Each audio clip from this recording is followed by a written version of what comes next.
O presidente Lula disse ontem que o IBAMA precisa autorizar a Petrobras a perfurar poços em busca de petróleo na bacia da Foz do Amazonas, que fica na margem equatorial, no litoral do Amapá. Vamos ouvir o que disse o presidente. Não é que eu vou mandar explorar, eu quero que ele seja explorado. Agora, antes de explorar, nós temos que pesquisar. Nós temos que ver se tem petróleo, nós temos que ver a quantidade de petróleo, porque muitas vezes você cava um buraco de 2.000 metros de profundidade e você não encontra o que você imaginava encontrar. Então, o que talvez a semana que vem ou essa semana ainda vai ter uma reunião com a Casa Civil, com o IBAMA, e nós precisamos autorizar que a Petrobras faça pesquisa. É isso que nós queremos. E depois a gente vai explorar, é outra discussão. O que não dá para a gente ficar nesse lenga-lenga, o IBAMA é um órgão do governo, parecendo que é um órgão contra o governo. Não. O que nós queremos é que o governo diga qual é a vontade dele. A Petrobras é uma empresa responsável, a Petrobras é a empresa mais responsável, ela tem a maior experiência de exploração de petróleo em águas profundas. Nós vamos cumprir todos os ritos necessários para que a gente não cause nenhum estrago na natureza, mas a gente não pode saber que tem uma riqueza embaixo de nós, a gente não vai explorar, até porque dessa riqueza é que a gente vai ter dinheiro para construir a famosa e sonhada transição energética. Bom, só para contextualizar para o nosso espectador, essa é uma região com grande potencial de conter reservatórios de petróleo, mas essa exploração é questionada por ambientalistas porque existe uma alta possibilidade de danos ambientais por ali. Fran, então vamos começar com você para trazer esse panorama de Brasília sobre por que isso volta a ser pauta.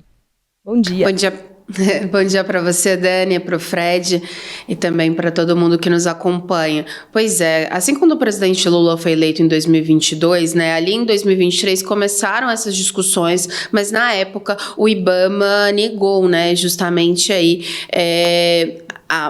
na pesquisa relacionada a essa área da margem equatorial. Isso tudo gerou várias repercussões no governo na época, inclusive o ministro de Minas e Energia, Alexandre Silveira, criticou a ministra do Meio Ambiente, Marina Silva, e desembocou, inclusive, na situação de que um dos membros do partido da Rede, então Randolfo Rodrigues, que é líder do governo no Congresso, saiu do partido e foi para o PT, fazendo aí declarações públicas contra a ministra.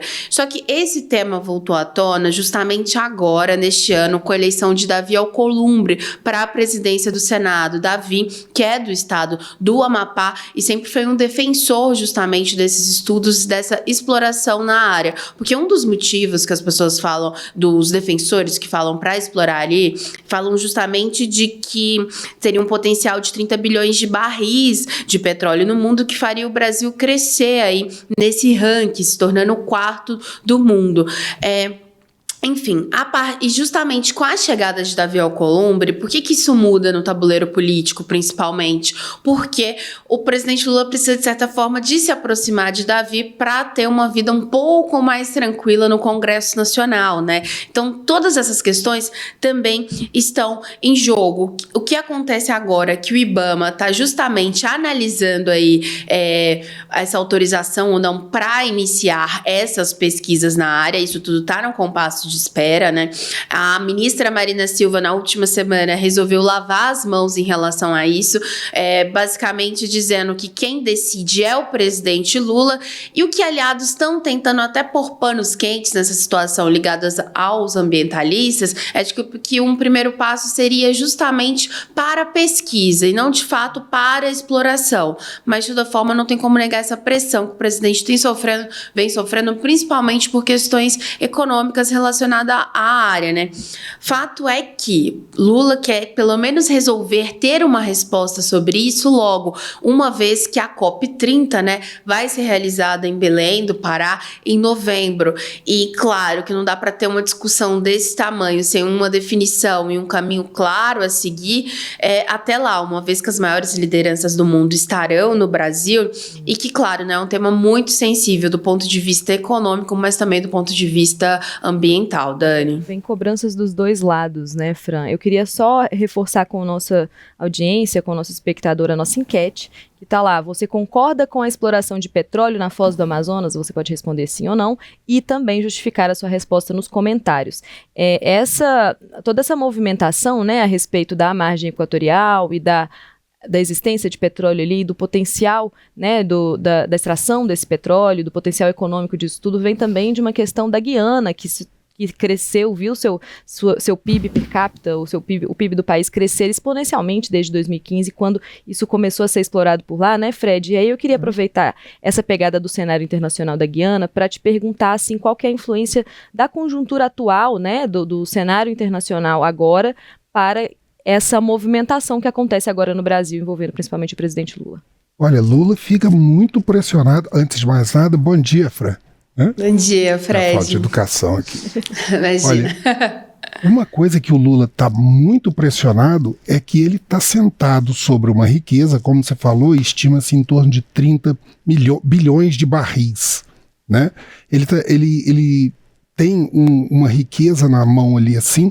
Hoje a gente estima que o Brasil tem em torno de 14 bilhões até 20 bilhões de barris. Né? Só que várias reservas muito maiores estão ficando disponíveis.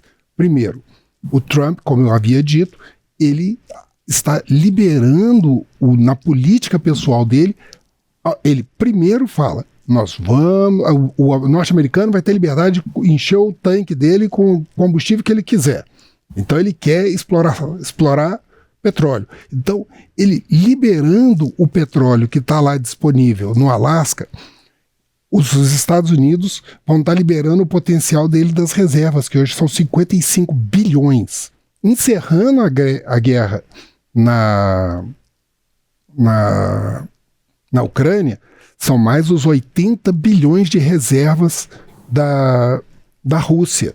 Em Essequibo, né, que é a região ali da Guiana, que a Venezuela está disputando, ou seja, são mais alguns bilhões de barris de petróleo que vão estar disponíveis no mercado. Isso significa que com mais petróleo disponível, esse petróleo vai estar valendo menos. Então, ou ele entra no jogo agora, né, ou ele senta em cima e reza para que a conjuntura toda vire novamente para uma situação em que aquilo dele volte a valer dinheiro. E só volta a valer dinheiro se diminuir a oferta. A gente tem uma questão que é importante que o nosso espectador saiba também, que é para esclarecer, que este momento atual é de uma autorização de pesquisa, né? É uma perfuração para entender a quantidade de petróleo ali dentro e entender a viabilidade da exploração, porque às vezes você faz uma pesquisa com essas explorações de minerais e de petróleo, enfim, que a quantidade não é suficiente para o investimento que tem que ser feito em infraestrutura. Enfim, aí são várias variáveis que essas pesquisas consideram para realmente chegar nessa viabilidade dessa exploração. Então é esse o momento que o IBAMA, que o presidente Lula cobra para que o IBAMA autorize. Mas até chegar nesse ponto de exploração para o Brasil se colocar no mercado, existe um tempo ali de mais ou menos 10 anos, né, entre pesquisa, entre criação de estrutura para exploração e construção dos lugares ali que vão ser colocado maquinário, enfim, e o treinamento de pessoal, até, né, chegar realmente na produção, na extração, no refinamento, enfim, na venda desse petróleo. Mas a Petrobras afirma nesse projeto que ela consegue fazer em 6. E tem mais uma coisa. Os investimentos são bilionários, né? São em torno de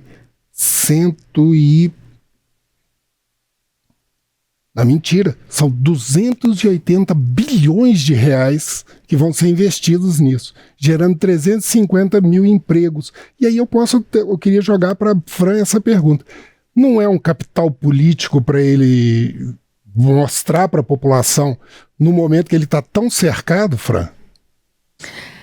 Pois é, na área econômica, né, Fred? Exatamente. Esse momento que enfrenta esse desgaste em relação aí a preço de elementos, preço de combustível e várias outras questões. É justamente esse o principal tendão de Aquiles, vamos dizer assim, tá entre a cruz e a caldeirinha ali, justamente em relação a esse poder econômico que essa área traz, né? E também relacionado aí à questão de meio ambiente, que é muito cara.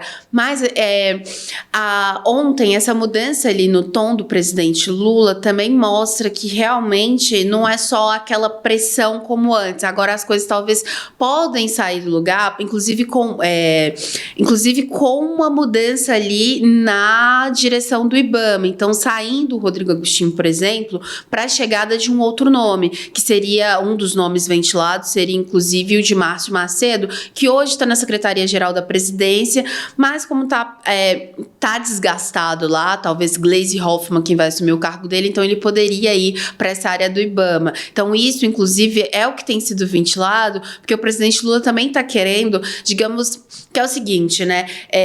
Pelo menos mostrar que o Brasil, de alguma forma, está agindo e está mostrando que está buscando outros caminhos relacionados a essa área econômica. Porque, como a Dani mesmo disse, é um longo caminho, mas precisa ser dado um start de alguma forma, pelo menos, para dizer assim, olha, a gente viu aqui, que não vai funcionar, não vai ser benéfico, ou, de fato, encontrar essa viabilidade, né? O fato é que então já tem sido falado justamente dessa troca aí na presidência do IBAMA, na diretoria do IBAMA, para que essa coisa ande de fato. E com a saída da Marina Silva, entre aspas, desse campo relacionado a esse assunto, deixando a questão política totalmente para o presidente Lula, aí a gente acredita que tem ali um pezinho no acelerador nessa questão, porque um dos principais pontos era relacionado a isso. Agora tem um ponto importante só para a gente lembrar, que é a pressão que vem sendo feita também, por exemplo, até por Alexandre Silveira, que ganha mais espaço também no Palácio do Planalto nos últimos meses, e que isso, querendo ou não, isso impacta também nessa questão. Lembrando que o Ministério do Meio Ambiente, né, ele durante todo esse governo Lula acabou sendo muito desidratado, então a Marina Silva perdeu muito poder, e para essa virada do Lula querendo se aproximar mais do centrão, buscando saídas para a área econômica, então a gente deve ver uma mudança aí relacionada a esse assunto tão delicado que o governo tentou fugir, mas que agora parece que vai ter que se posicionar de fato. Eu acho que a gente tentando sair de uma crise econômica e entrando numa crise política, numa crise ali de relacionamento. Ambiental. Numa crise de relacionamento ali também. Aí, assim, eu acho que existe, né, Fred, não sei, uma questão da conjuntura internacional, do relacionamento com outros países, da cobrança pela questão do COP30, é que a gente vê, na verdade, com a chegada do Trump, com essa movimentação, né, essa retirada de esforços em alguns lugares, de esforços de preservação ambiental, de esforços de sustentabilidade, o governo brasileiro também acaba se preocupando menos, acaba tendo menos cobrança internacional com essa questão, e aí sente essa liberdade, digamos assim, mas também foge de uma questão que foi colocada durante a campanha, né? O Lula vai jogar aquilo que a gente chama de jogo em dois tabuleiros, em dois níveis, né? Ele joga pensando no seu público interno e joga pensando no cenário internacional. E uma coisa vai interferir na outra.